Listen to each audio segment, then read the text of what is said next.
Mind Gap Podcast.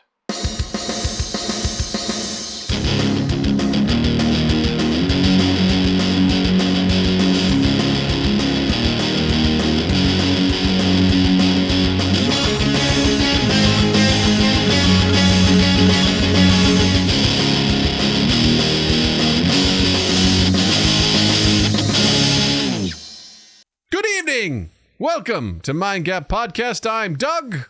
I'm the one they call Justin. And it is your pleasure to be here with us. Not the other way around. Let's set this story fucking straight. You need us way more than we need you. All right? Doug. Hey, Doug. hey, we talked about this. This is a contractual agreement here, and we're renegotiating it. We're buying you out. You hear me? You're telling us how much this job is worth. Yeah. By law. We buy you out. And you know what that means? We're going to dissolve the board of directors. We're going to fire 25% of the staff, but it's going to be great because there's going to be free speech. Say whatever you want. Did you make up a new slur? Try it out. This is where you do it.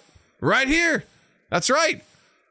But we buy you out. You don't buy us out. Piece of shit. Speaking of crazy CEOs buying things out, are you going to stay on Twitter or are you going to jump ship? I feel less inclined to be on Twitter, especially over the last 48 hours and the shit I've heard and whatnot. I'm like, it'll probably take one big push and I'll be like, okay, one less thing for me to have to worry about. We're done here. I'm like, oh no. I don't have to manage this thing that nobody interacts with. Oh no, it's. Yeah, I'm not terribly thrilled with Elon buying Twitter and whatever stupid ass plans he has for this. I read a really interesting article. Can't remember the title of it, but they're like, "Good luck, Elon. You don't realize the shit you've waded into because this is not an engineering problem that you can solve with time. Yeah, this is a inherent human flaw. It's a people problem." And you can't solve this. It's an ongoing issue that will always be there. So good luck. You don't know what you've done. When you say an ongoing issue that will always be there, just Twitter itself? Just humanity. Just humanity, yeah. Well, Eli doesn't understand Elon doesn't understand humanity, period. Doesn't matter. Like, he's the least empathetic, connectable person that I think has ever walked the planet, next to Zuckerberg. Yeah, I don't know which one's worse. Yeah. Here, Zuckerberg. I don't know, man. I don't know which one's worse, but can it be both? Could be Equally worse. We could choose option C, which is all the above. All of the above. Yeah. Yeah. I don't know. I'm not really. Twitter ain't great. It's not a great place. It's where I've spent most of my time on social media over the last couple of years. I don't have Facebook anymore. Instagram has never been my thing, and we're on TikTok, but one day you're going to give in to doing all the TikTok dances. You'll get on the trends. I was voted best dancer in high school. So were you? I was. But when you're one of the handful of guys that actually danced and went out and danced, people, really it's just a short list, So was there a routine that you were known for? No. Probably smelling bad, being sweaty. I don't know.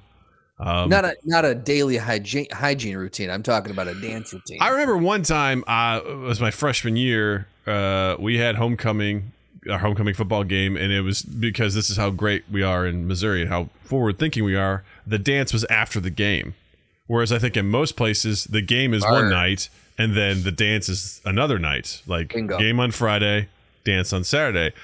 Missouri's like, we ain't got time to split this shit up. We're doing it all in one place. And that game went to triple overtime. And it was one of the two games we won that year, which was woo. And I was like, what's the point of even showering before this dance? I'll just go right to the dance.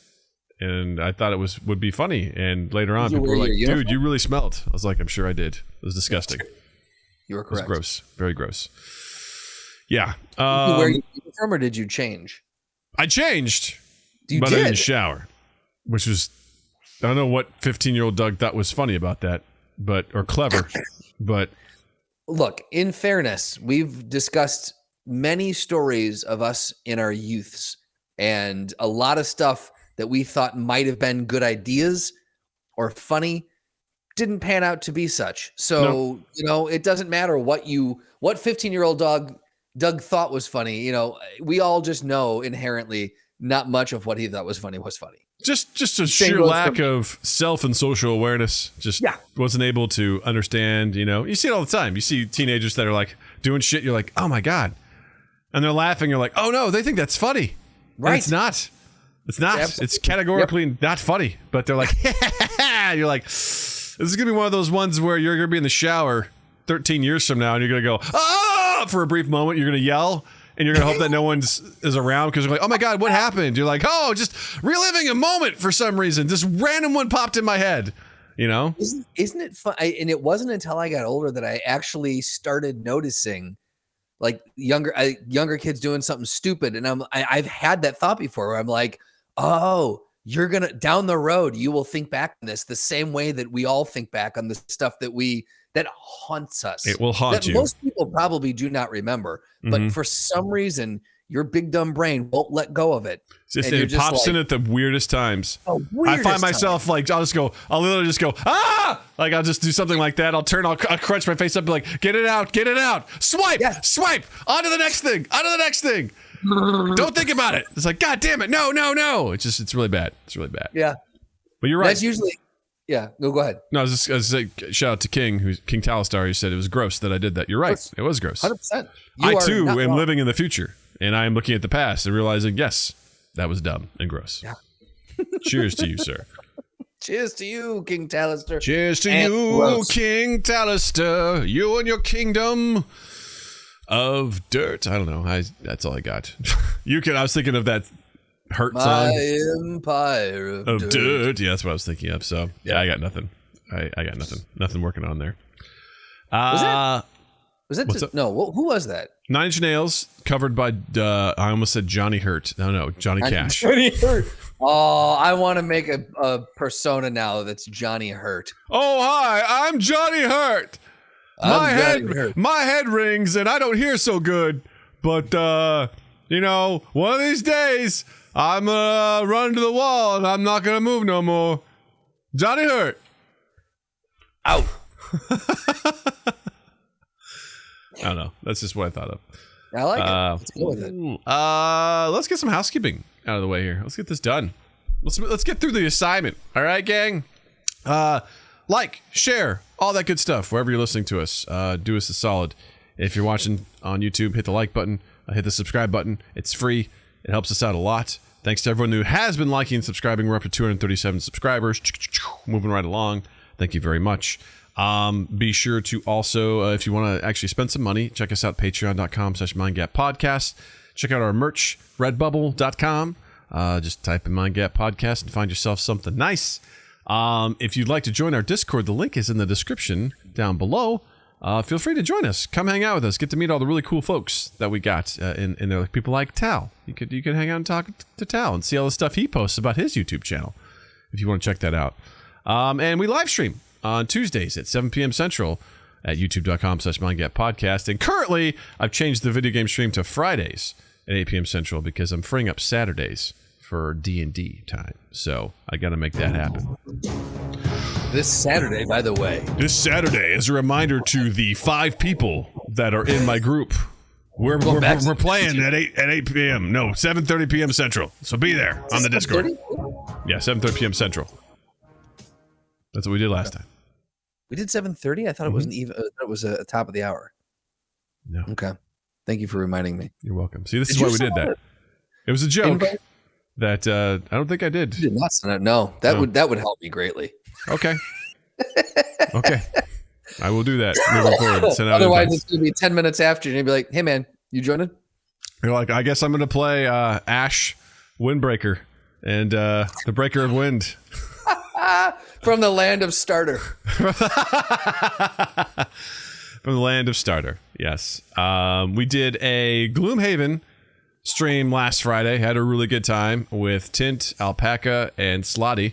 We were not successful in our mission, but we had a good time. So it's a very fun game. It's one of those games that is difficult, but the challenge of it is actually what makes it fun. I was trying to explain it to my daughter, where I was like, she's like, what game are you playing? I'm like, oh, it's a really hard game. It's called Gloomhaven. She's like, really? She says, is it fun? I go, it's actually fun because it's hard. She's like, I don't get it. I was like, well, if everything's easy, it's not always fun. I was like, when you have a challenge and you do it, you're kind of like, yeah. And she's like, okay. She's like, kind of understood that point. She's like, yeah, okay, I get it. That way you can get excited about it. I'm like, exactly. That's exactly how it works. Yeah, it was a really good time. I had fun. I had a really good time. So, woo! All right, that's housekeeping. We're done there. We're done.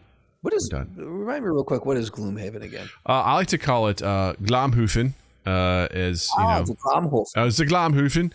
It's actually based on a board game that is like over $200. It's a massive game. It's got some D&D elements as far as mechanics, but it's very difficult, and it's a lot about what's called the action economy and how smart you are with moving and using your abilities and being as efficient as possible, which is probably why Practical Doug likes it so much.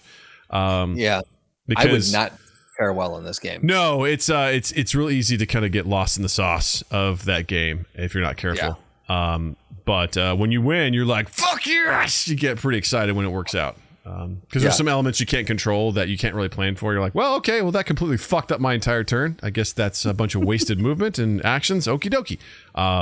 But you can play with up to 4 people total. So it was really fun. It's pretty exciting. I enjoy playing it with my friends. Yes. And this Friday at 8 p.m. Central, we're going back into Overwatch 2, y'all. Playing some custom games. Just complete fuckery is going to be happening. So tune in for that. That's going to run the board on you? Probably. I mean, we always got to have the water cooler gang stack up and just be like, all right, guys, let's see if you've gotten any better. Because they have nonverbal communication. They sync up mentally and they just like hammer us. They hammer our butts. And it's good. We have to take our medicine at least once per stream. Yeah. So that's how you get better. You got to play against the best to get better. Absolutely, yeah. That's how it goes.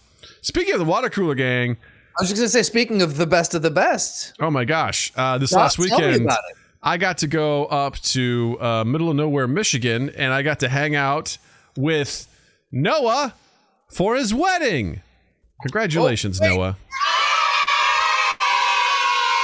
Noah got married to Hannah, and it was one of the best weddings I've been to, including my own. It ranks up there. It was a really good time. I got to meet a lot of the water cooler gang that I haven't met in person before.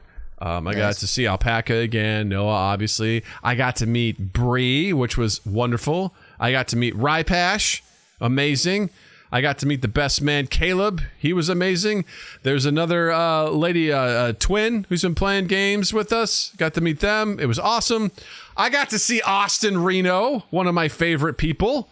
I mean, how can that be a bad weekend? My God. It was so much fun. That guy was slinging one-liners like you wouldn't believe. I was just cracking up nonstop. It was so much fun. His slogan for the weekend was "Pull your dick out." That's kind of like what he was doing, is working that into everything he could do. He was like, "Pull your dick out." It was really good. It didn't happen, but we were waiting. We were hopeful. So no one's dick got pulled. All right, no. That's fair. No, but it was really great. And this is kind of one of the things that was an unexpected joy about having this podcast and this community is we get to meet people, and sometimes if we're lucky enough, we get to meet them in person. Yeah. And in the past, that would have terrified me. The idea of like, oh my God, we're advancing our friendship to a whole new level. I couldn't wait to go and meet all these folks. And they were so kind. They welcomed me in. We hung out. We played a little bit of board games on Saturday night as much as we could. And that, they just, it was just great. It was a really wonderful experience. They're really good people. And the part that I find most disturbing is they're all in their like early to mid 20s. And I'm like, I'm almost 40. Why do I have this strong of a connection with you all? You're all too cool for me. But you're young at heart. Well, here's the thing. I do not remember being that chill when I was in my early 20s. I got to tell you, these are it gives me hope for the next generation. If anyone's even half the caliber of the water cooler gang, I mean, we're going to be okay as a human species because the empathy, the kindness, the compassion, the love, like it was awesome. It was such a great time, and I was absolutely honored to be at the wedding. It was wonderful. It was so much fun. It's beautiful. I mean, the way what you were describing to me in the little bit that you told me off mic it just sounds like an absolutely beautiful celebration of two people who are in love, and the video you sent me of I'm assuming that was the majority of the water cooler gang dancing. Yes. Was a good portion. Again, was wholesome. Like that's the only word for it. It was heartwarming.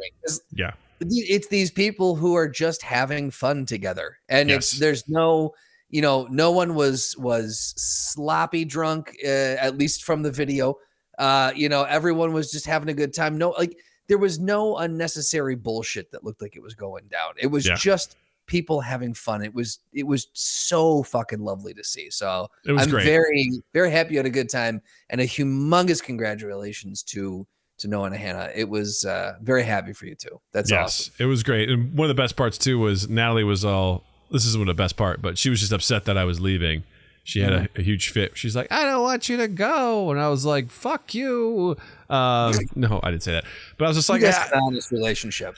I was trying to, Jill brought this up recently where Natalie's just so used to us being around that when one of us goes somewhere, it's really hard for her to understand why we're leaving because we moved out to the burbs, and she's an only kid and we've kind of always been around. And then we started working from home and we've just always, she's like, she may as well be like a pandemic dog. Like we're just always around. So when we're not there, she's like, where are you going? What's happening?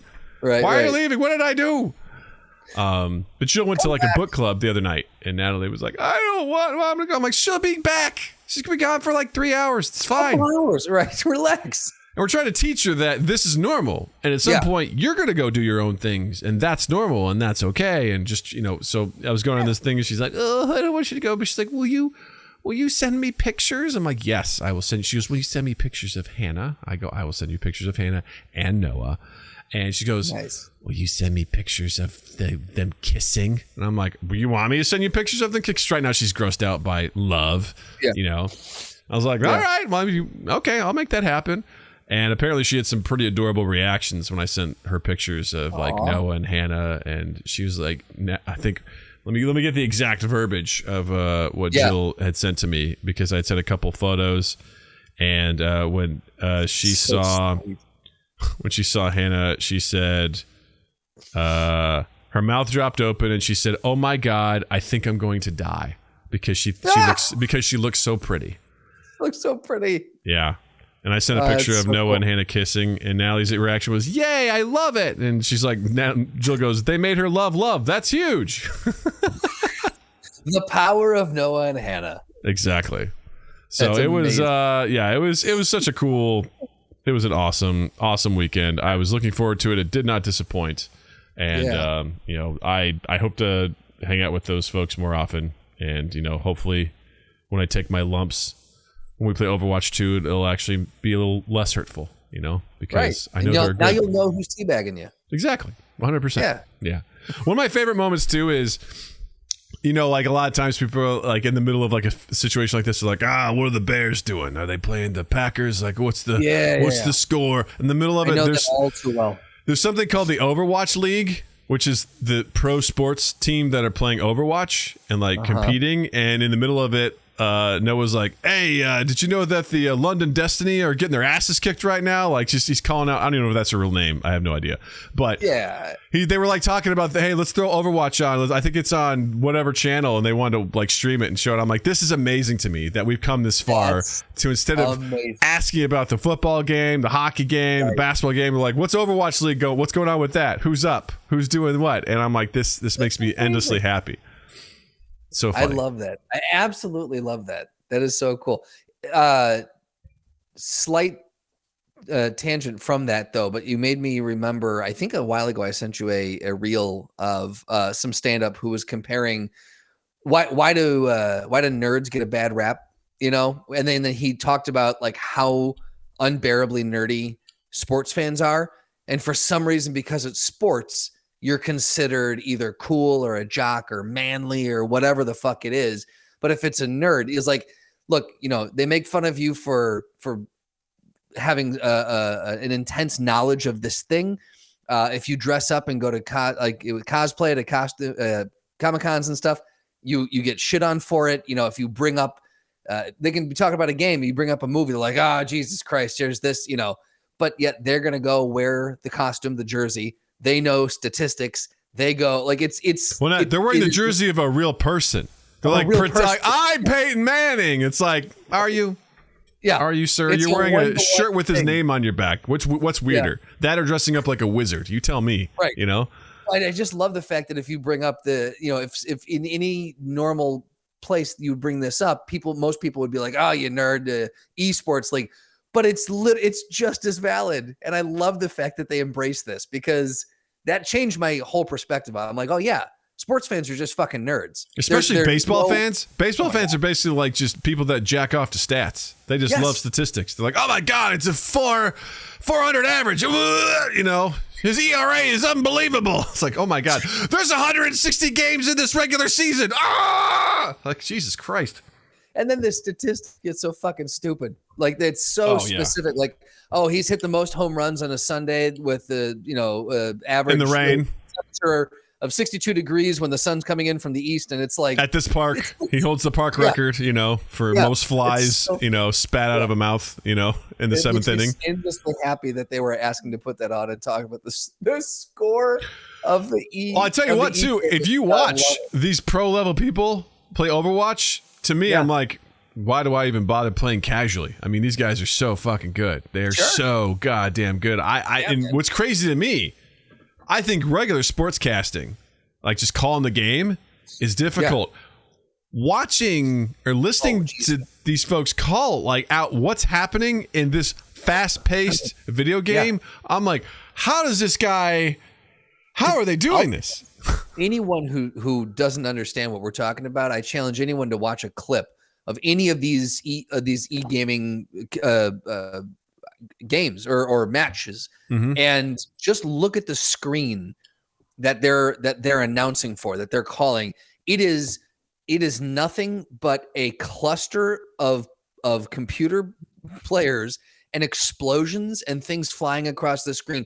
There is zero way to discern anything that's happening on the screen. And these people are calling out every single move being made and figuring out who's making the move. Like some giant lightning bolt comes across and they're like, oh, and so sent that. And it's like, how do you know that was them? It's well, not only that, they also have the capability, I imagine they're streaming, like when they're doing this, it's probably got to be like an actual like Switch studio, like where they have, because you can cut to any first-person view of any of the players. You can cut to just a spectator view, and you can control the camera with how that works. And they're just cutting. Like, it is unbelievable what they can. They cut to the live people that are actually playing the game. It's insane.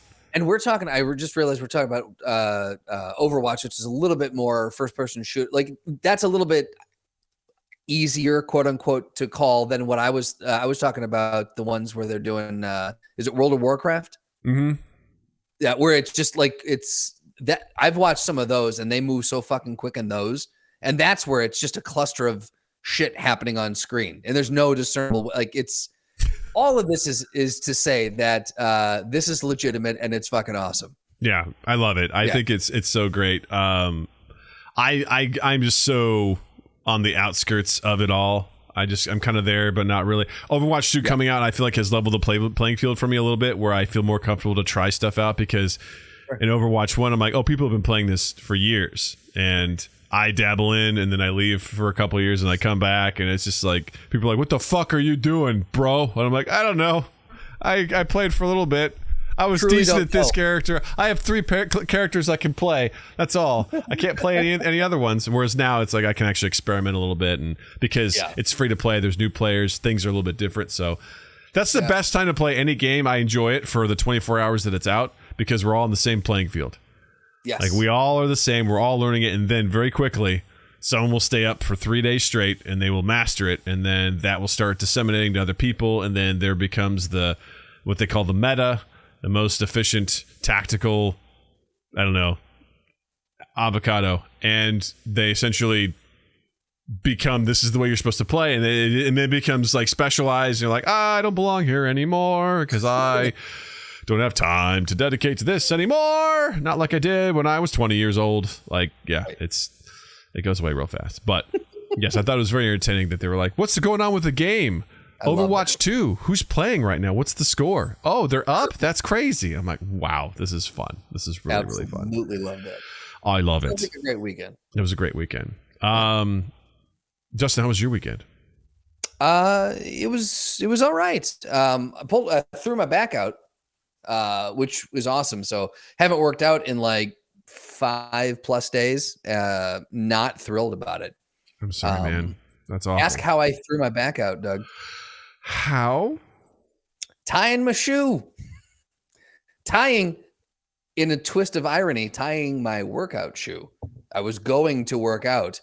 I bent over to tie it, and I felt that thing slip, and I just like doubled over, and I was like, uh-oh, not good. And I got myself back up, and I'm like, all right, well, this is the rest of my week. Just trying to stretch. God damn it!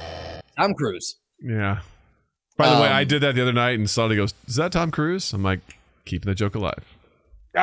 Love him. Yep. I did a pretty significant deep dive trying to figure out what that actually was from. I don't want to know now. I've resigned myself to not wanting to know, because in my mind it is Tom Cruise. I'm impressed. There is an incredible amount of clips out there of people saying "God damn it," just FYI. None this of is them. a deep cut. Like if you can, if you ever want a clue, I'll give you a clue. I don't. But even at then, this point, I don't. Yeah. Yeah, it's a deep cut. It's something I heard. I'm like, oh, that'd be fun to clip that out, and I did. Yeah. So yeah, it's useful. Yeah, so that's been fun. I feel like I'm like 80% of the way back. So I think by the end of this week I should be ready to hit it again. But I have been one thing that I realized I didn't have as a contingency plan for if I do get injured and how I'm going to keep working out and moving. I did not think that far ahead. So I'm sorry, buddy. It's all good. You know, I'm glad you're hopefully on the mend here. Yes. Yes. Look, in the grand scheme of things, I'll take it. There's way worse shit that could be going down. Will. I'm totally fine. I'll take it. I'll take it so hard. You take it so hard. I will hunt your butt. Take it, boy. Take it good. There it is. One other thing, real quick. As of recording this, we are 1 week away from midterm elections, and we don't get too political on here, but I just want to say, if you haven't voted, go do it. Next Tuesday, November the 8th, is the last day to vote. Most places, check wherever the hell you are, you can vote right now. Go out there and do it. Make sure that you do. I wasn't usually really big into midterms. This is a big one in a lot of places. So I would just say to you, do your homework, check out who's doing what. There's some really important stuff out there, some really important Senate races. There's some really important Secretary of State stuff and down ballot stuff that you should really, really pay attention to. I mean, there's people who are election deniers who are running for Secretary of State, which should probably make your butthole pucker up a little bit, because that means that they'll have the power to certify elections. And if they're like, yeah, no, last one didn't count, it's a little alarming. There's some people that were actually at the January 6th Insurrection Festival of 2021 that are actually running for office. Find that highly concerning. So all I would say to you is, if you weren't planning on it, please do. Please consider voting. It's really important. Your vote does matter. This stuff is exhausting to stay on top of, but please go vote. There's a lot of good resources out there too, like Ballotpedia, Vote 411, just a litany of others that you can find that will summarize stances, referendums. I went on recently looked at Vote 411, and what they did is they asked in our local election, they asked a lot of the local politicians the same questions. And so you can see verbatim, like their camp answered these questions and they copied and pasted the answers. And so you can see side-by-side answers for all these different questions. And it's a real easy way that if you do feel overwhelmed with all the information and trying to figure out, what's this proposition going to be? What is this referendum going to be? Whose stance on this topic is which way, and all that. These websites do a great job of just laying out the information very neutrally, at least from what I've found, very neutrally. Mm-hmm. And you can see it, you can make your decision, and you can go vote. Yes.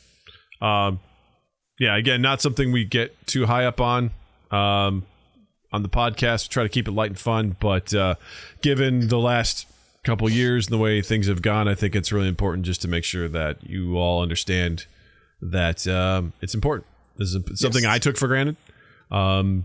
Growing up, there was a couple elections that I missed because I'm like, that doesn't matter. It does now, and you really should. So do yourself a favor, do your job as a citizen. This is part of your job, is to go out and vote. So please go do that. Make sure that you have your plan, you're ready to go. And again, next Tuesday is the last day to vote. I mailed my ballot in, which I find fucking awesome, by the way, that I gave me plenty of time to research my shit, send it in on my own time, and I got a notification saying that it was counted. It was accepted, and I'm like, awesome. So please do that. Make it your mission. Make sure you do it. It is your duty. It's your duty. So it's your duty. It's your duty. Okay. Well, now that we've got that done, now that we've done our job to tell you your job, you fucking animals. Last thing I wanted to ask you about is how was last night? As of recording this, last night was Halloween. Yes. How was Halloween for you? It was great. Guys? I had a really good time. Natalie got to go trick-or-treating with one of her classmates, which is just 2 doors down from us, which is great. So she got to go with a friend, which was really cool. It's the farthest we've ever traveled for Halloween, so she got quite the haul. Nice. She also did a school fundraising event on Saturday where it was called Trunk or Treat. Nice. A bunch of, so she has way too much candy. Way too much. Oh, sure. A disgusting amount of candy. She is the Jeff Bezos of candy right now. She's just got too much. And but she had a really good time. It was perfect weather. Absolutely perfect weather. It was chef's kiss for Midwest. Like, absolutely wonderful. And then my neighbors just right next door, they have a tradition where they will bring out a little fire pit in their driveway and they just roast hot dogs. And they have a big bowl of candy out there. And they eat them, and they offer hot dogs to other people. They're like, "You want a hot dog?" And I'm sure people are like, "No." There's this one teenager who's like, "You have hot dogs?" They're like, "Yeah." They're like, "Okay, I'll take one." Right. I'm never gonna turn a hot dog down. I was like, "Yeah, roasted over an open flame. Yeah, you got it. No, yeah." So we hung out with them for a little while. Natalie and her friend built Legos in the driveway. It was just as it was getting dark. I'm like, "This is fantastic. This is so great." Cool. Natalie was so excited for Halloween. She was really scared that I was going to be back in time for it. And I actually made it back in time. Her school did a Halloween parade. I got there right as it started. And I just was like, I saw her. I was like, "Hey, I'm here." She was all worried about me not getting back in time. You're like, "Dad, win." Yeah. And she kept, whenever I talked to her on the phone, she'd be like, "Dad, do you know what tomorrow is?" I'm like, "Is it Christmas?" She's like, "No." I was like, "Is it your birthday?" She's like, "No, it's Halloween." I'm like, "Oh, right. It's Halloween. I forgot. My bad." Yeah, she was real excited about it. She had a good time. She was a mermaid, just a regular old mermaid. Yeah. And she had a really good time. We took Loki with us. She was great. One of the houses gave out dog treats, so I used it as an opportunity to train her as we were going. So, because she was super into them. She's like, "What do you got? What do you got in that pocket?" I'm like, "Why don't you sit down and listen to my commands and you'll find out." And she had a really good time. How about you? What was Halloween like for you? It was great. With the last 8 years in the South Loop, and then prior to that up in Old Irving Park, we've always lived in either high rises or multi-unit buildings, and so we've never really had anyone. We've never had trick-or-treaters in the entire 12 years we've been married, 14 years we've been together. We've never really actually gotten to give out candy, which always pissed me off. And I know we've talked about this. Living in a high rise, 43 floors in that building. If I were, and I know there were kids in the building, I saw them. And if I were a kid living in that building, that's a fucking gold mine, man. Are you kidding me? Everyone is, they're hostile. You got, just take the elevator up one floor, 16 doors, go knock on them. If you get 2 out of the 16, you got 43 floors to do. Come on, kids. Yeah, right. I'm just saying, this is your PSA from Uncle Justin. Fucking trick or treat in high rises. Yeah, man. Make it happen, y'all. Done. So here was awesome. Now we're in the apartment complex we're in now is more sprawling than it is up and vertical. So it is more like kind of a self-contained community. And so Beth and I were ready. We pulled our lawn chairs out, tray table, had the candy, had a cooler of beer for any adults that came by, had our jack-o'-lanterns. Abby was out there with a speaker going, and we were set and ready to go. And I had my wore my Hellfire Club t-shirt from Stranger Things. And it was fantastic. So we didn't have a ton of kids. We had about, I think, 10 total trick-or-treaters come by. But from 0 to 10, that's a win. I'll take it. And next year when we have a house, I told Beth, I go, look, I've got ideas. Yeah. Our house is going to be that house on the block that people are like, have you gone down to the Strandland house down there? Yeah. Oh, you got to stop by. Like I've got ideas, Doug, and we're going to be the house. I'm going to embrace Halloween. That's awesome. In all its glory as soon as I get property. There's a couple of houses we've gone to pretty regularly. One of them because they give out full-size candy bars, and the other one because they go hard for Halloween decorations, big time. Like this guy slowly over the month starts putting out a little bit more, and then the day of he brings out his animatronics. Yes. And he has, and there's always one of their kids has like this like plague mask doctor. So they're cloaked and they have like a plague mask and they don't never say anything and they're very creepy and they just sort of like point and hand you stuff. And then one of their other kids was wearing, it was one of those T-Rex suits, you know? Yeah. Where it's like, but it was Spider-Man. It was a Spider-Man T-Rex. I was like, I love that. Okay. It's a T-Rex wearing Spider-Man costume. Amazing. Why Never not? seen that before. And he's got all these big ones. The one I loved, he had it last year was like, it's a creepy nurse that's head spins all the way around and they have like a little table in front of it. It's got knives and they like make it look like it's been operating on somebody. And they have a couple other ones that they go hard and everyone comes by their house. Like this guy loves Halloween. I like the idea of this wiener roast in the front though. Right. As far as like bringing like the community together. Like I might steal that for next year. That's really absolutely. That's what Jill and I were saying. Like once Natalie's like too old for Halloween, whatever. Like I think we might adopt that as well. Either just go over to our neighbors if they're still around. Like, hey, we're setting up camp here with you, and just doing this and just having hot dogs, enjoying the night. Everyone just brings something. It starts to grow. That's the kind of cool shit right there. It's awesome. I love it. It's so cool. Yeah. I appreciate the Halloween atmosphere and stuff like that. I have a hard time just decorating and stuff for it. I'm lazy. Yeah. I'm like, I don't want to spend my time and my effort. Although I feel like it's easier with Halloween than it is for Christmas. You think because technically Christmas started today. So, you know, that's this true. is November 1st, you know. Yeah. It's like the days, it's now it's like jingle bells, motherfucker. I mean. I cannot believe just like, it's like someone flipped the switch. Like all of a sudden I'm just like, well, there's all the fucking Christmas commercials. Like they were waiting. Yeah. This is their time, man. They need that money. They need that money, you know. I'm like, it's only going to get more and more, and barf. The only thing that's worse than political ad season is Christmas season because. The shitty thing is that one bleeds right into the next. That's right. Yeah. It's awful, man. When I go to the gym, I'm just bouncing. I'm looking from TV to TV to TV. It's just like political ad. I'm like, oh my god, I was telling you earlier today too. Like being in Illinois. You kind of know which way things are going to go in Illinois, and it's you're going to have political ads for both sides, but traditionally, the one side is more favored, if you will. You know, here in Michigan, it's more of a battleground swing state, and so the ads are very different. They go hard on both sides, and there are some people who have been really trying to lean in to the holiday aspect, the Halloween aspect. And we got some weird commercials. Like local commercials are already weird, but local political commercials that have a holiday theme to them might be some of the weirdest commercials I've ever seen. Actually, I think we've got a clip from one here. He's gonna go fuck that body. I mean, terrifying. That was it. Yeah. That was the claim that he's going to go fuck that body. Yeah, exactly. I mean, this ad brought to you by People Against Fucking Bodies, you know? Like. Yep. So cavernous. Just so cavernous. So cavernous.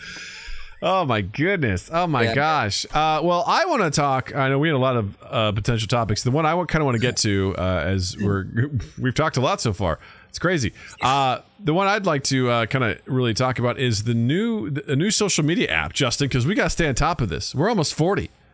I love the fact that out of all the topics, you picked the last. I'm like, we'll never get to this one. Oh, so I don't really need to prep for this one. 100%. That's the one that you go to. Absolutely. I think this is really important. Well, I mean, we kind of talked about at the top of the show, you know, Elon bought Twitter. You're correct. You're correct.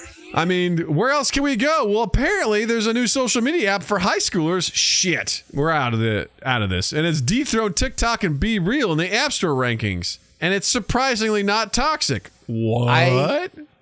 I find that hard to believe, but tell me more. So this app, it's called Gas. I think they should do a little bit better. I mean, I don't know, man. It lets users send anonymous compliments to their friends and classmates through polls. Okay. So apparently there's some sort of hoax saying that it's being used for human trafficking, which unfortunately the creators are like, no, it's not true. We're not doing that. I think I love the quote at the end of this article was, oh shit, I lost it. Anyway, the human trafficking hoax about Gas app has taken on a life of its own, the app's co-founder tweeted last week. Just got a message from a user asking why a van showed up outside their house after installing. They're basically just like, well, we tried. It's amazing how quickly something that has like an altruistic kind of like we're going to do this for good. It's amazing how quickly the internet can just take it and go, no, thank you. Yeah. Yeah. Essentially, they're just like, we're trying to do good, but apparently not. So the way this works is the Gas users can only vote on pre-written compliments, and there's no direct messaging. Okay. So, interesting. The company says the app is intentionally designed this way in order to create a place that makes us feel better about ourselves and show users there are people who love and admire you. So there's things like, there's like a poll that says, would kiss them if you had the guts. And then you could probably type in that person's name, and then that person will get a notification. They won't know exactly who said it, but they'll know that someone would love to kiss you if they had the guts. Or who would be the next Olympic medalist? And someone would be like, I think it's this person. So someone would be like, some people think that you'd be the next Olympic medalist. So the design is that it's supposed to make people feel good at the end of the day. So it gives a like person that you would kiss if you had the chance, and it gives you a list of like multiple people from your contacts. I think you could probably, my understanding is that maybe you write in or you tag the person that you think, but they won't know exactly that it came from you. So it's like done anonymously. Huh. And interesting. Apparently a Twitter user asked the co-founder how he knows Gas won't be a one-hit wonder. Apparently Beer, who's one of the co-founders, said, to be honest, I don't really care. The best part is receiving messages from teens who say the app has helped their mental health and self-esteem. And I'm like, that's really cool. That is a really cool. I mean, look, I understand there was a podcast when Be Real kind of came out over the summer. There was a podcast that it was an NPR show that I found the podcast of, and they were talking about how no matter like the idea for Be Real was to keep it like you can't curate your life and show people how you have this, like you've got 2 minutes to post, so it's going to make people literally be real. And they were already talking about going over all the different ways that it was becoming a toxic platform and how people were gaming the system, this and that. And it did kind of allude to, one of the people posited, is it possible, they didn't think so, to have a non-corruptible social media platform? And this sounds like it's pretty non-corruptible. It sounds like it'd be something that is, again, just used to build people up. If there's no messaging feature, like it's only good questions. It's all anonymous. And, it seems like a good thing, but I worry because I'm like, someone's going to figure out how to fuck this good thing up. It's the internet. Well, I think this is obviously a heavily moderated app. So there's not a lot of, because what we've learned from the internet is if you give people free will, it never ends well. Right. We talked about this early on, all the corporate times where people were like, hey, type in the name of the next thing. And people are like, hope you're ready, because we're going to shut down this site. The FBI is going to be knocking on your door here in a couple minutes after we put the shit in here that this is an open fill form. Okay. Be prepared. Okay. Yeah. And with this, because, it's you have to select things. You're given multiple choice options. I think it limits what's possible, and the idea that it's the whole thing is based around the fact of making people feel good. So, right. It's not like, hey, have a dialogue, you know? It's not like Truth Social, where it's like, hey, say whatever you want here. Yeah. You know?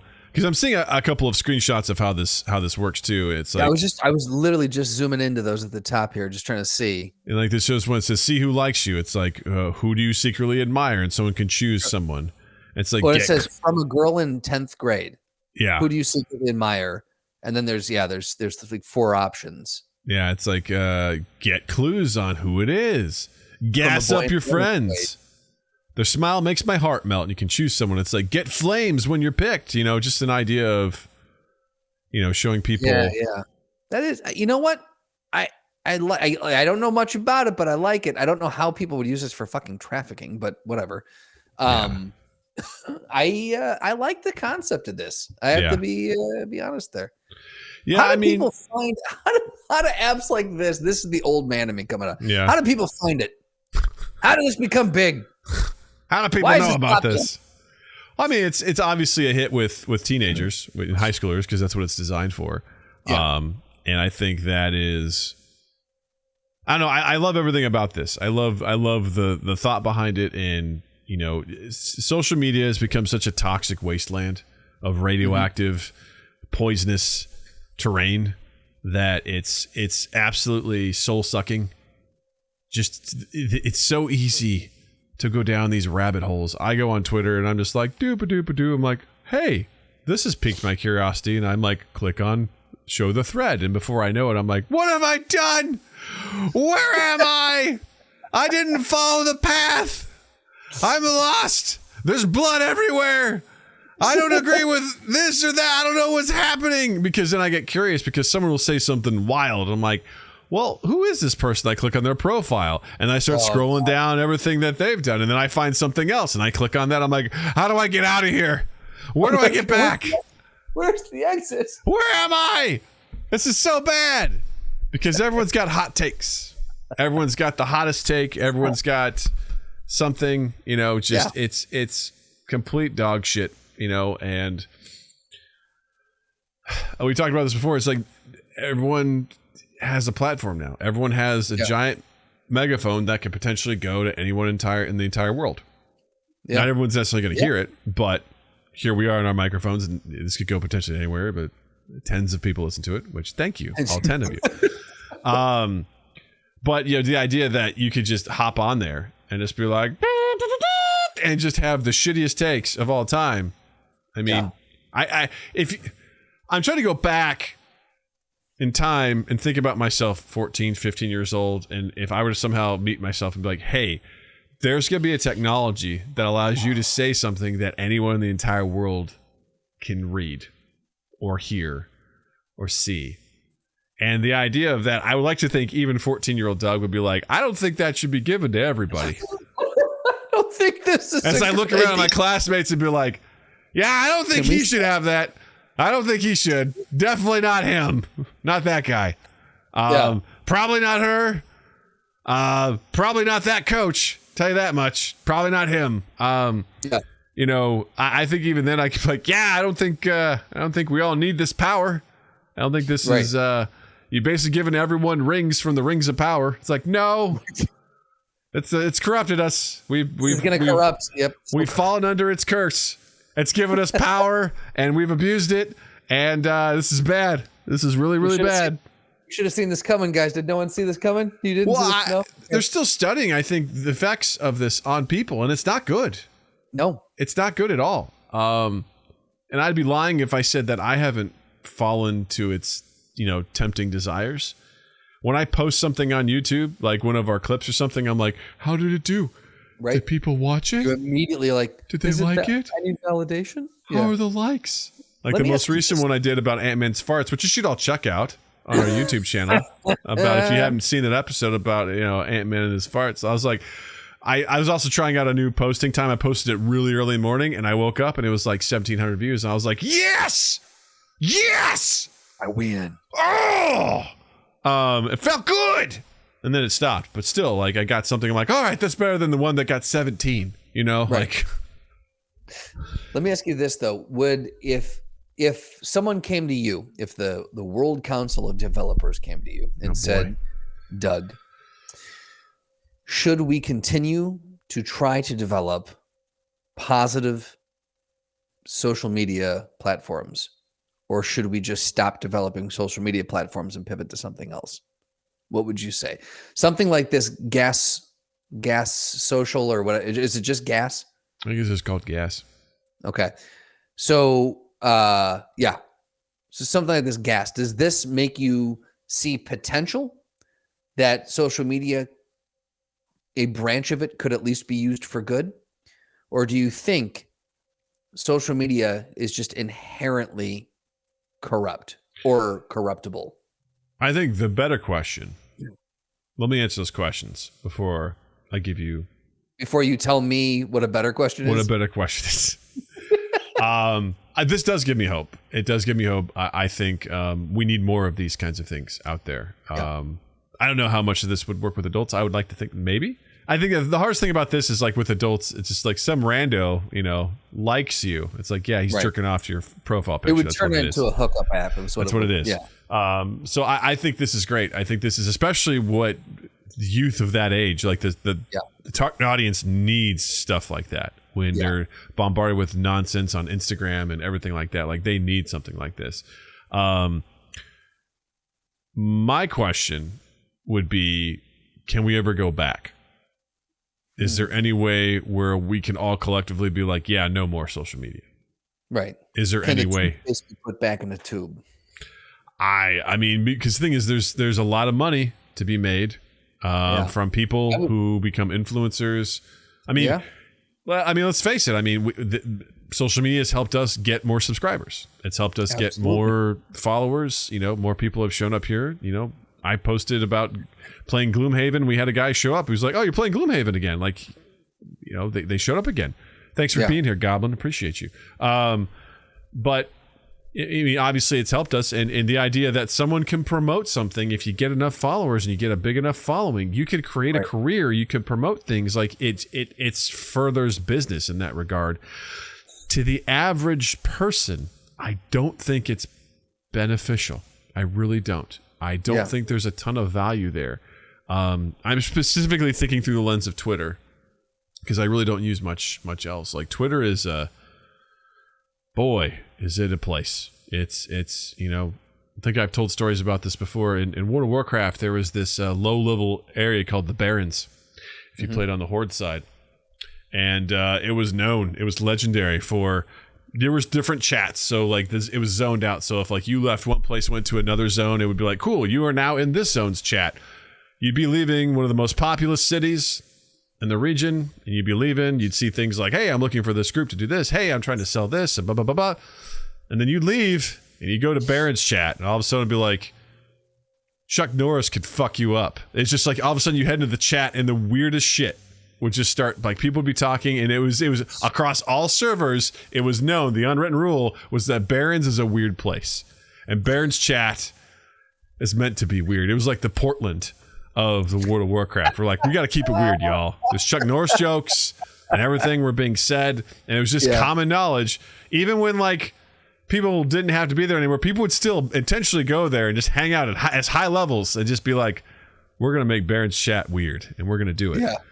The internet, social media is the Barrens chat. Like Twitter is the Barrens chat of our world, where unfortunately everyone's take for some reason it feels like there's a legitimacy behind it, even though there's absolutely not. People are like, I have an opinion and this is it. It's like the Twitter experts that come out of the woodwork whenever anything happens. The lawyers, the Twitter lawyers that come out, the Twitter pundits, the sports, phenoms that are there to tell you everything that could possibly be blah, da, da, da, da, da, the terrible arguments that take place over that. It's just a bunch of fighting. I'm like, I don't think we need this. I really don't. Yeah. But can we take it all away? I think the answer to that is no. I think anytime someone gets a taste of that kind of power, I think that they would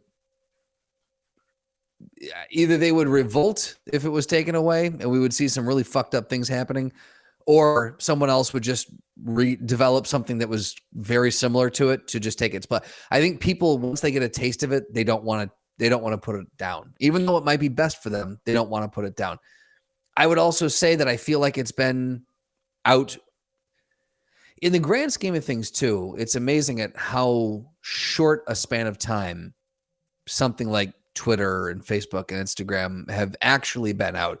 But the impact that they've had, it is as if they've been out for 50 years. Like the impact that they are now solidified into our like the zeitgeist of like, this is something that we do. This is what we do. We do social media as a part of I wake up, I make coffee, I take a shit, I check Twitter. Like that is what people like. That is a routine for a lot of people. So I think even though it's been around for a short amount of time, it has burrowed itself into our days. And I just don't think people will ever give that up. I think it's just, and it's been engineered in such a way that it's addictive, that's the thing is the algorithm. The algorithm feeds into the vicious cycle of engagement, and what gets engagement is vitriol and argument and that sort of stuff. That's the stuff that will generate, stuff to your eyeballs because they know that it works. So it's a really unhealthy, toxic thing. I had that with TikTok for a hot second, where my algorithm was just people freaking out. It was Karens. It was Practical Doug was stuck to it because it's like, okay, what's the context for this? Like, I need to know like why this happened and what is going to be the consequence for this behavior. And most of the time, you didn't get either. You didn't really understand what started it, and you don't really know what happens after. And it was it left this hole in me where I was like, oh, well, that's crazy. And the next one pops up like, well, what's going on here? And it was bad. You almost flip to the next one with the thought of, well, maybe I'll get it on this one. Maybe I'll get I want a little bit more on this one. And I found myself getting angry as I'm watching because I'm like, this behavior's uncalled for. This is bullshit. And I had to, I didn't touch TikTok for weeks, and now it's Overwatch 2 videos. I'm like, now we're talking. That's what I want. Now we're talking. Yeah. I can tolerate that. And I don't even hop on there that much. But when I do it, it's like the first videos of Overwatch. I'm like, okay, good. That's algorithm. Thank you. You're doing better now. You get me. Yeah, I think maybe what could happen is I don't know if we'll have such a large collective of social media. Maybe we'll split off into a bunch of smaller social media things, because you've got your truth socials, you've got your parlors, you've got people are coming up with some of these side. Granted, those are pretty, in my opinion, crazy places to be. Yeah.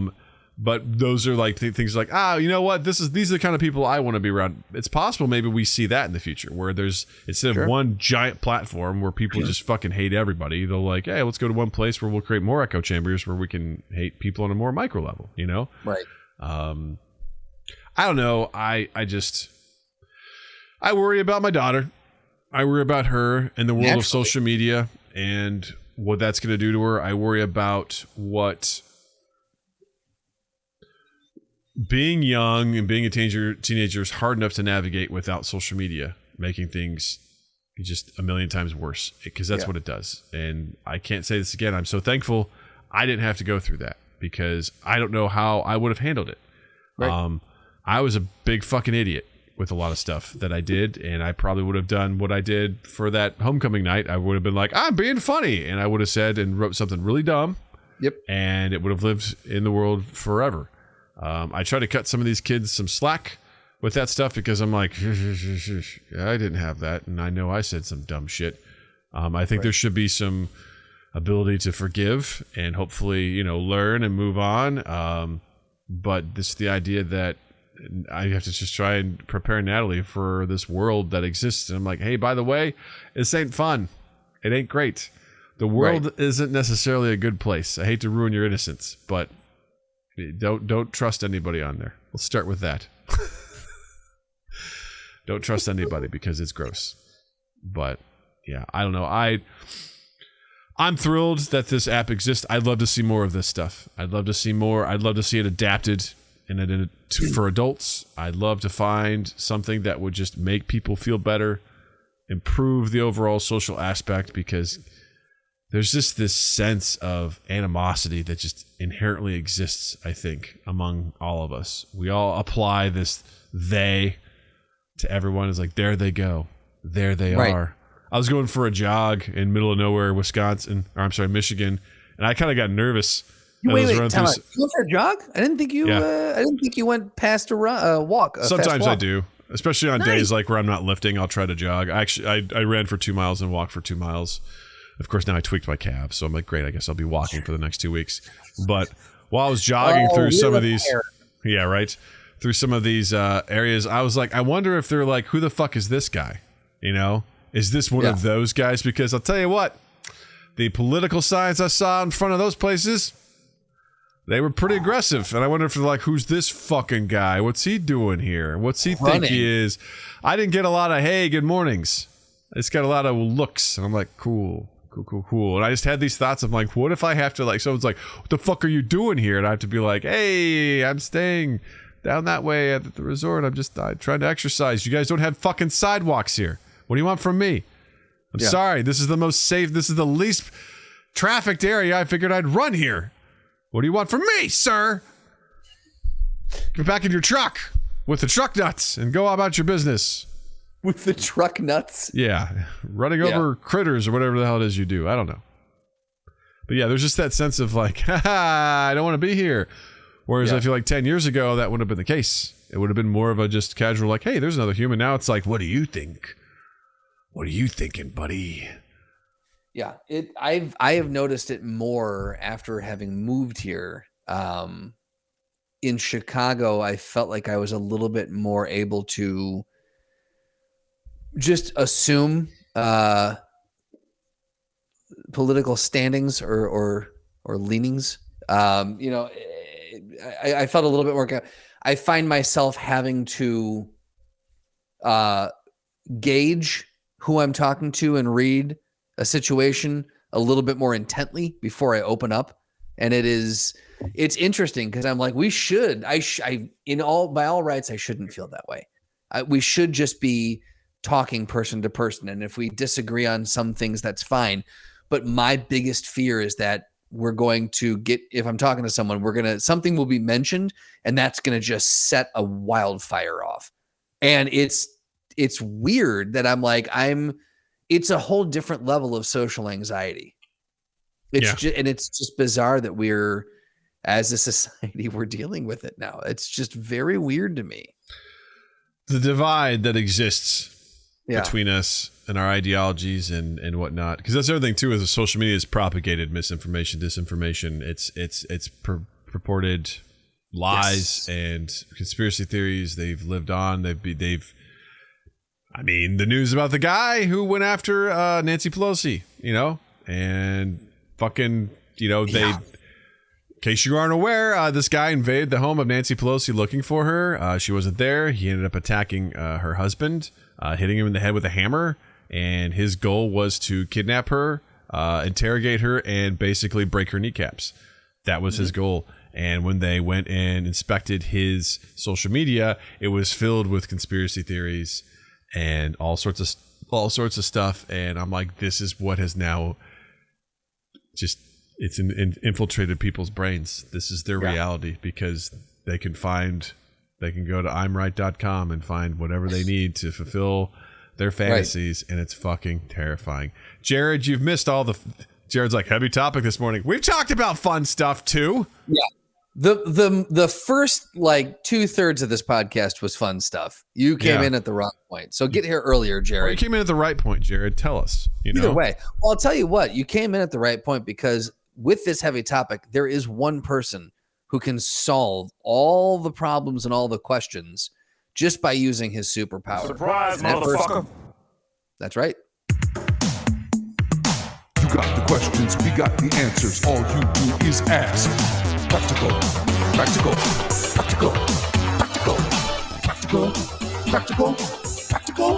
Ask Practical Doug. If you've never been here before for Ask Practical Doug, there's a tiny Doug that lives inside Large Doug, and Tiny Doug is known as Practical Doug. And he guides Large Doug in all of life's quandaries, through all of life's quagmires, and answers all of life's questions for him. So you can ask Practical Doug a question if you'd like. Join us live on Tuesdays, 7 p.m. Central. You can ask on the YouTube chat. Sorry, did you talk about Musk wanting to charge $20 a month for blue check marks on Twitter? Nope, didn't need to. Moving on. I watched him negotiate down to $8 with Stephen King today over. Yeah, it was great. The two of them were having a dialogue. Yeah.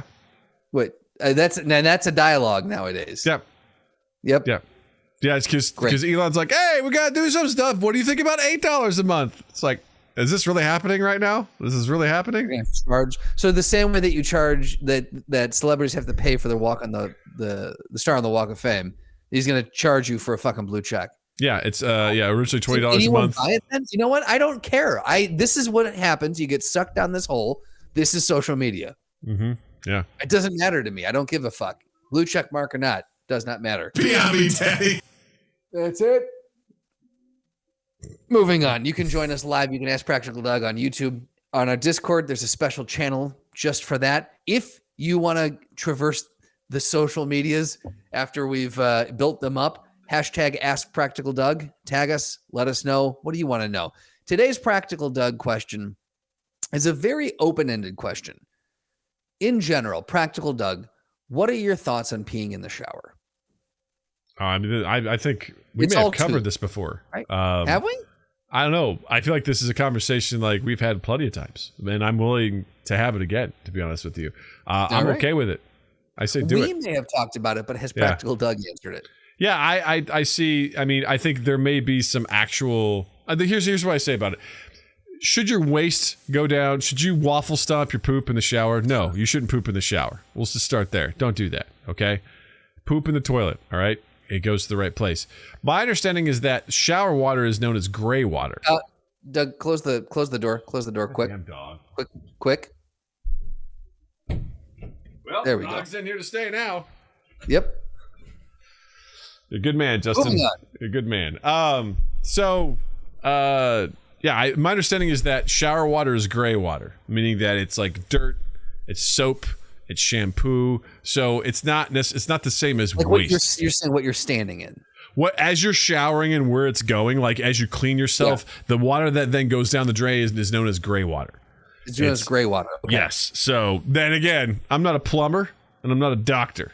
I'm not a doctor plumber. I'm going to put these two things out there at the top. I remember years ago, Bill Burr, when someone was asking him a question, like he was talking about peeing in the shower, and some plumber actually like wrote to him and be like, yeah, this is what this is. And I think this is what I'm remembering him saying is that is considered gray water, which is different than brown water, which you're pissing and shitting and things like that in the toilet. Like those don't go to the same place. They go to different treatment facilities because one has poop in it, the other one doesn't. So that's interesting. I did not know this. Okay. So again, feel free to correct me if I'm wrong. This is my understanding of it. However, I have no problem peeing in the shower. As far as I'm concerned, I'm like, let it loose, let it go. It's fine. Yeah. At the end of the day, I'm like, what's worse? You scrub a bunch of dirt off your body, it goes down the drain, versus you pee in it. It's gross either way. So just let her loose, you know. I would say as long as your drain's not backed up. Also good point. If you get a slow drain in the shower, maybe don't. Maybe just how about fix your drain? All you got to do is get an auger. And I know how to do this. You can go and you clean it out. I do that probably like once every 2 months because my two ladies have long hair. So and they clog that shit up like crazy. So you're sure it's not you? That's what. Listen, I won't say that I don't get fuzzies and stuff attached to me. Like from my shirts, I take my shirts off. There's always some sort of fuzzy stuck somewhere. Usually it balls up in my belly button for some reason. I don't know why, but that's where it is. Jill will usually joke about it. She goes, I found it, because there's always one. She'll like be like, I got it. It's right here. Because I take off my shirt. I don't know that it's there. She's like, I found it. Yeah. I found it. I'm always like, fuck you. Yeah, if you have a slow draining tub, then you should fix that shit, because that's gross. Because that's how you get like some of those particles and things to like, you know, your tub empties. And you're like, what's this line of dirt around the rim? It's like, yeah, because you have a slow draining tub. Fix that shit. Right. Okay, it's not that hard. You can do it. You don't have to hire anybody. Ask me, I'll teach you how to do it. It's very simple. But yeah, I say let her loose. Pee if you need to in the shower. Do not poop. Do not poop in the shower. That's not what we do. We're better than that, gang. You've heard it here. And odds are the toilet's right next door. So just literally take a step out. I don't care if you get the floor wet. Just take your poop in there. Or better yet, poop first and then shower. That saves you a lot of trouble. Saves kind of on the toilet lunatic? pepper, you know? Right. The toilet pepper? The toilet pepper, yes. Yep. You know what I mean? Fresh toilet pepper. You know? The girls clog the shower, Doug clogs the toilet, and the whole family moves on. You gotta save the toilet pepper. You have to. Save it. Shit fast and then shower. You dirty bird. Shit fast and then shower. That's what it sounded like, you dirty bird. Who are you showing is my question. Look how fast I did it. Look how fast I did it. Time me. As soon as the door closes, time me. Hit start. I watched, I think it was, Jill sent me a reel or something, and it was this girl like unplugged the wireless router while her significant other went into the bathroom, and he came out real fast. She's like, wow, that was quick. He's like, yeah, our internet sucks. Like, he's just like made an offhanded comment. He's just like, yeah. He's like, I came out. He's like, yeah, our internet sucks. Or he's just like, yeah, I guess I didn't really have to go or something like that. He's like, man, our internet really sucks, doesn't it? He's just, yeah, can't stay in there forever when your wireless doesn't work. Yeah. You bastard. So yeah, you're hearing it here, pee in the shower.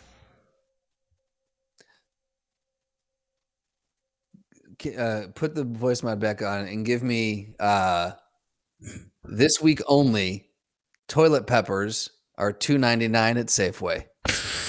This week only, toilet peppers are $2.99 at Safeway. Get them while they're hot. Perfect. Did it come out right? This might be my new favorite thing for the voice mod. Request what you want to hear on my voice mod. Hit us up. You know how they do the Honest Trailer guy at the end of the Honest Trailer? Yes. This is that for us. Yeah. Tell me what voice you want. You know? Do you want the goblin? Because we can do the goblin. Goblin can say something for you. Say something real nice, real catchy, real fast, or real slow, depending on how you want it done. Or you can do the narrator. You know? We could do it deep if you want. We can do whatever. This is yours. The world is your oyster. World is your oyster. You know what? Maybe that's a Patreon bonus that we give people. Yeah, is that, you know, every month they get a I don't know, 5 things that they can make you say. Yeah, or a thing. I don't know. Yeah, we'll figure it out. Spoiler alert! Even though, you know, Twitter allows it, we will not be saying the N-word. So let's just get that out of the way now. Bingo. Cool. I have plantar fasciitis. And that's how we end that segment. We got our opening. We've got our closing. There we go. That was fun. I liked it. Very much. Justin, what do you have to recommend this week? I am going to recommend a film on Netflix called All Quiet on the Western Front. It's a German film about World War I. A war that I know, admittedly, shockingly little about. I mean, we are inundated with World War II stuff, from documentaries to TV series to movies to, like, everyone talks about World War II, but the Great War, the World War I, very little historically has been put out about that, and so I do find it fascinating when something of quality comes out about it. It's fantastic. The cinematography is stunningly gorgeous, absolutely beautiful. The acting is fantastic. Again, just the topic, it deals with the last leg of the war, I think late 1917 into 1918 when the war ended. And it's kind of like everyone else is kind of, you know, made their treaties and is under peace. So Germany and France are like the last two powers that are fighting with each other, and this follows like them trying to wrap things up, and it's good, man. And the score is Bob Ballmeyer recommended it to me, and he was like, you got to pay attention to the score. It's got this beautiful orchestral score, but then over that is this weird synthy industrial. It shouldn't work, but it does, and it builds such unrelenting tension, and it's really good. It's German film, so it's going to be told a little different than your typical American, the U.S. Hollywood version of what you'll see. But German cinema, is it's its own thing, and it's really cool. But Netflix picked it up and brought it over, and you can, the dubbing is a little odd when you dub it in English, but it's cool. So I would strongly recommend it. Apparently, it was based on a book that was written in 1929. In 1930, there was a movie done, and then they just redid the movie again this year. I was gonna say the name sounds like an older movie. So when I saw that showing up, I'm like, I thought this was an older movie. I guess they remade it. So good for them. Yeah. And I think it's been nominated, or it's been submitted for the foreign, the best foreign film at the Academy Awards. So I think it's got a strong contender. I don't know a lot of the other ones that are out there have been submitted, but this one, this just feels like Oscar worthy. So I would strongly recommend this. It's very, very good. It's heavy, but it's good. Nice. Very cool. What do you got? I found a really great cover the other day. It's 5 years old, so I'm really on top of this. This band called Abandoned by Bears, which I love that name. They did I Want You Back, Jackson 5 cover. And they're on Victory Records, so it's got a little bit of a heavy note to it at times. So they play it in, I think, like a drop D or a lower thing, and it's really, really enjoyable. It's got all the. I'm like, this is how a cover should be done. I went on a rant during Noah's wedding because after the wedding we were hanging out and someone was playing this. It was a Tears for Fears cover. Everyone wants to rule the world, and it sounded exactly like Tears for Fears. And I went into podcast mode. I'm like, so are these guys doing a cover, or are we just listening to the exact song by Tears for Fears? Like, I mean, I don't know. I'm like, because this sounds exactly like them. Why would I listen to this over the original? Because it sounds exactly the same. Do they do anything different about it? Is there any sort of spin? I'm like, well, maybe we should play Doug this song and this, and they talk about that. I'm like, wow, those lyrics sound cool. Would love to see that in this song, but instead, it sounds exactly like the original. Why bother? And I started going in a real big rant about it. And this song by Abandoned by Bears, I Want You Back, has that fun energy of, the Jackson 5, but it also throws in some screamo from time to time and some pretty cool guitar licks, and they make it their own. And I'm like, that's the sign of a good cover. So nice. Again, 5 years old. A little late to the party here. I don't even know if this band's together anymore. But Abandoned by Bears, I Want You Back, Jackson 5 cover. Check it out wherever you find music. It's pretty good. Let me know what you think. Did you like it? Do you think it's cool? What do you think makes a good cover? Huh? Tell me, because we'll discuss it at a later time.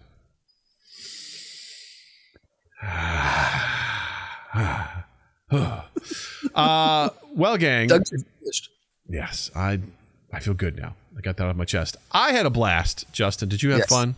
This was good. I had an amazing time. In fact, I just poop ejaculated my moist missile. That's it. Indeed.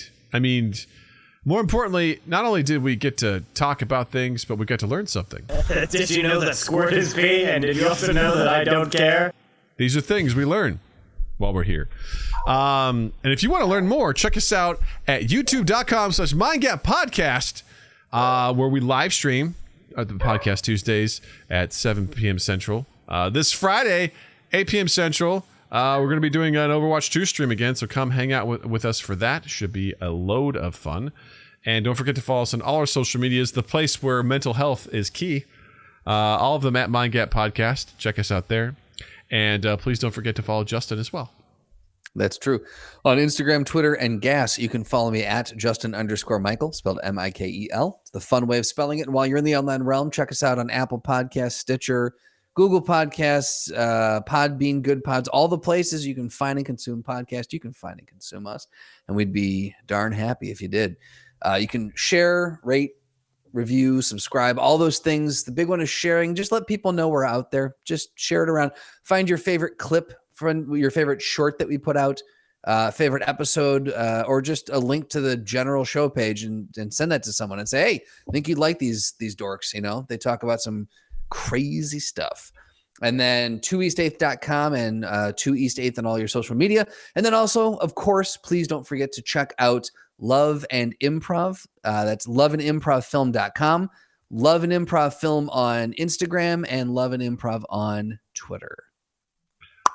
Woo woo woo woo woo woo woo woo. as they say.